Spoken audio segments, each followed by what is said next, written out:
La dépression psychotique diffère de toutes les autres formes de dépression. Si la plupart d'entre elles sont associées à la mélancolie, à la tristesse ou à l'indifférence, la dépression psychotique provoque une autre association, la folie. La personne semble avoir perdu le contact avec la réalité. La dépression psychotique, DP, est un trouble dans lequel, en plus des symptômes typiques de la dépression, tristesse, apathie, faiblesse, des signes de psychose sont présents. Ces signes sont les suivants: hallucinations, auditives, visuelles ou autres, perte de la réalité, sentiment que ce qui se passe n'est pas réel, rave, détachement, sentiment que les personnes regardent leur vie de l'extérieur et n'ont aucun contrôle sur leurs pensées et leurs sentiments, désorientation.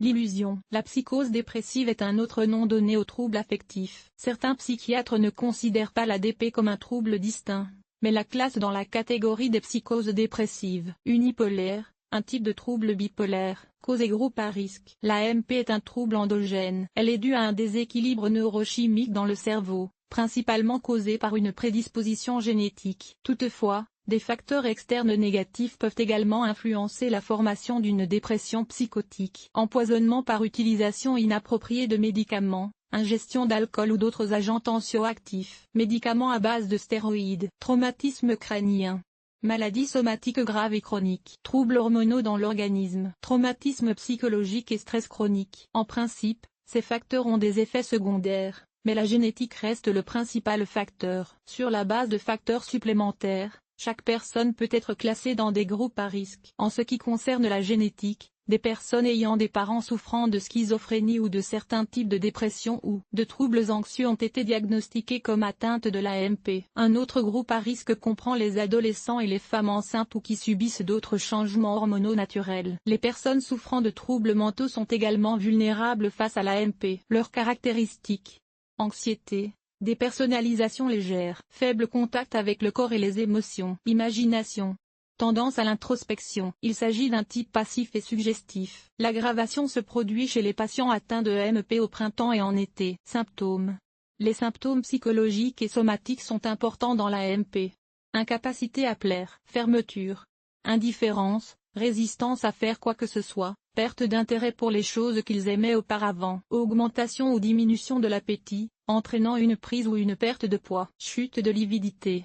Symptômes cardio-respiratoires, diminution des performances, absence, tempérament, diminution du contenu de la parole et de la pensée, fond d'humeur pessimiste, nettement plus marqué le matin, problème de glissement, échec du cycle menstruel féminin, maux de tête, parfois, sécheresse de la bouche et constipation. Symptômes spécifiques de ce type de dépression: dépersonnalisation, invalidité, hallucination, rave, paranoïa, fantasmes mêlés à la réalité, faux souvenirs. La personne a tendance à se replier sur elle-même et à s'auto-diagnostiquer, à s'auto-agresser avec des réponses émotionnelles inadéquates, cris, pleurs. En dehors des crises émotionnelles, le patient parle de façon monotone et silencieuse, souvent sans dialogue. Malgré une capacité de travail réduite, une agitation motrice et motrice est observée. Associée à des idées paranoïaques dans la plupart des cas, on retrouve l'idée délirante d'une personne qui contrôle les gens. Pour le patient, sa vie semble subordonnée au scénario de quelqu'un d'autre, comme dans un jeu ou un film. En outre, il rencontre le délire de conspiration. Les personnes de son entourage qui lui veulent du mal semblent conspirer dans son dos. Absurdité du cartilage cardiaque. Les gens trouvent des symptômes de différentes maladies. Un examen médical ne le confirme pas. Délire de défaut physique. La personne est convaincue qu'elle est laide dans son ensemble ou critique une autre caractéristique extérieure. Par exemple, elle prétend avoir des oreilles incroyablement grandes. Idée délirante sur l'estime de soi. La personne accuse tous les péchés mortels,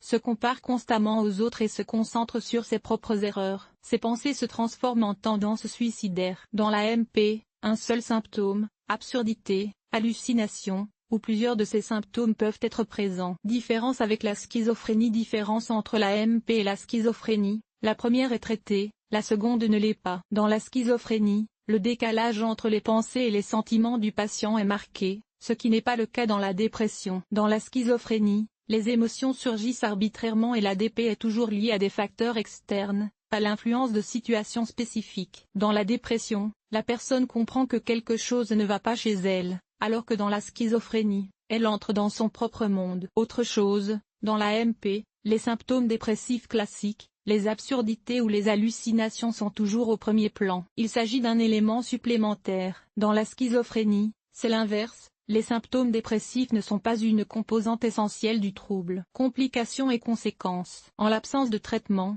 l'état de la personne s'aggrave. Le patient perd alors le contact avec la réalité. Par exemple, il ne peut plus s'occuper de lui-même ou des autres en ce qui concerne ses enfants. Il n'est plus capable de maintenir un dialogue constructif, de s'envoler dans ses fantasmes, dans l'illogisme, etc. Les voix et les images qui poursuivent le patient peuvent le pousser à des actes effrayants et dangereux. La personne devient un danger pour elle-même et pour les autres. Comme pour les autres types de dépression, il existe un risque de suicide. Dans ce type de dépression, le risque de suicide est plus élevé que dans les autres. Reconnaissance du problème et diagnostic. Seul un médecin peut poser un diagnostic précis. Le spécialiste s'entretient avec le client, étudie son histoire de vie et recueille l'amnésie, antécédent de maladies familiales. En outre, il prescrit un examen médical à l'aide d'appareils spéciaux ou des tests effectués par un médecin spécialiste du profil somatique. Tests généraux. En fonction des résultats de la communication avec le client, de son observation et de l'étude des résultats de l'examen médical, le médecin pose un diagnostic. Il n'existe pas de test spécial pour identifier la AMP. Comme outil auxiliaire, le médecin utilise des méthodes d'anxiété, des questionnaires généraux pour identifier la dépression, des tests pour évaluer les traits de personnalité individuels, etc. Cependant, la principale méthode de diagnostic est l'entretien avec le médecin. Comment lutter contre l'AMP? Le traitement de l'AMP est assuré par des psychiatres, des psychologues cliniciens et des psychothérapeutes. Vous pouvez faire appel à n'importe lequel de ces professionnels.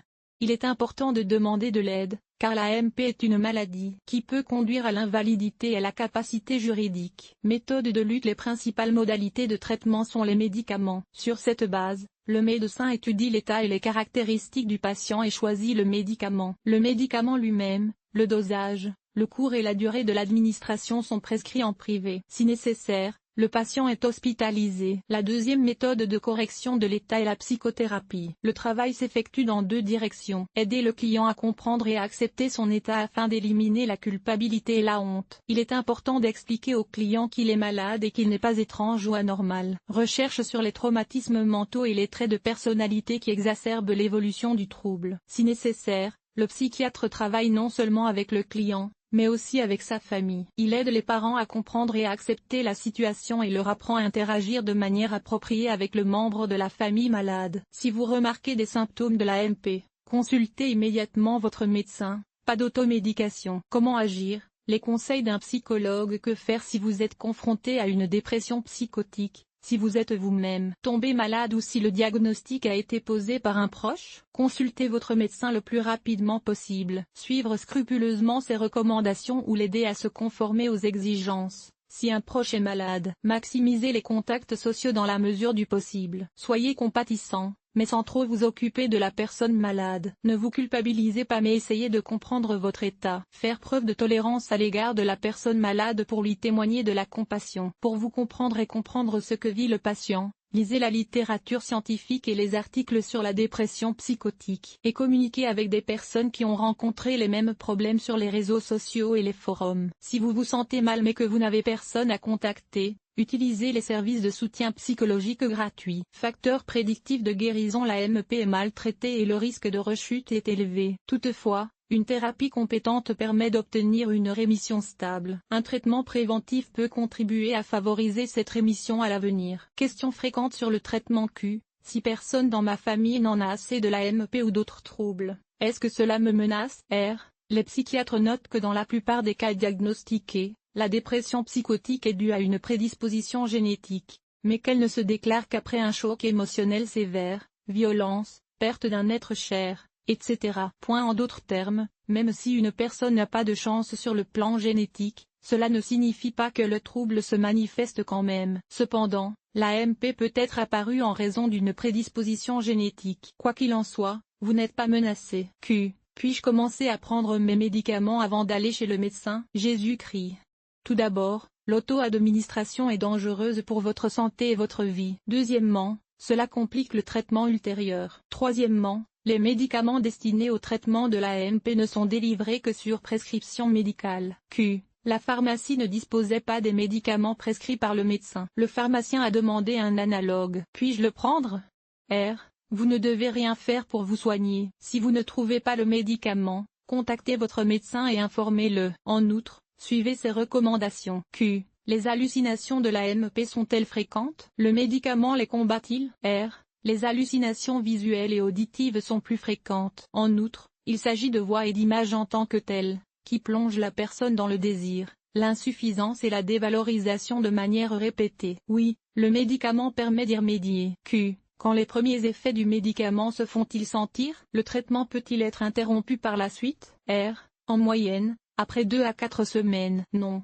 En tout état de cause, il n'est pas possible d'abandonner le traitement. Vous devez suivre le traitement déterminé par votre médecin. Sinon, les symptômes peuvent réapparaître et une tolérance aux médicaments peut également se développer. En d'autres termes, l'aide s'arrête. Prévention. Que faire pour prévenir la MP? Adopter un mode de vie sain, une alimentation équilibrée, 8 à 9 heures de sommeil, le respect des modes de travail et de repos, le rejet des mauvaises habitudes, la pratique d'un sport. Tout cela contribue à maintenir un bon équilibre neurochimique dans le cerveau. Veillez à votre sécurité. Ne vous adonnez pas à des sports dangereux ou à des divertissements extrêmes qui peuvent causer des blessures. Ne participez pas à des productions nocives et dangereuses. Traitez les maladies somatiques en temps utile. Veillez à votre santé mentale. Évitez le surmenage intellectuel, émotionnel et physique. Augmentez votre résistance au stress et réduisez le nombre de facteurs stressants dans votre vie. Traitez les problèmes psychologiques en temps utile. Si vous savez que vous êtes prédisposé à la MP, il n'est pas superflu de vous soumettre à un examen préventif auprès d'un psychiatre. Seul un spécialiste peut reconnaître plus tôt l'apparition de la maladie. Et plus tôt le diagnostic est posé et le traitement prescrit, meilleur est le pronostic. Conclusion. La dépression psychotique est un trouble affectif qui peut être traité. Elle se distingue des autres formes de dépression par la présence de certains signes mentaux, tels que des hallucinations, des absurdités et une excitation motrice. Elle se distingue de la schizophrénie par le fait que les symptômes dépressifs sont au premier plan. Contrairement à la schizophrénie, la MP peut être soignée. La schizophrénie et la MP surviennent toutes deux sur fond de prédisposition génétique. L'article vous a-t-il aidé? Évaluation, 0,5. 0,5 Montant de l'évaluation, 0.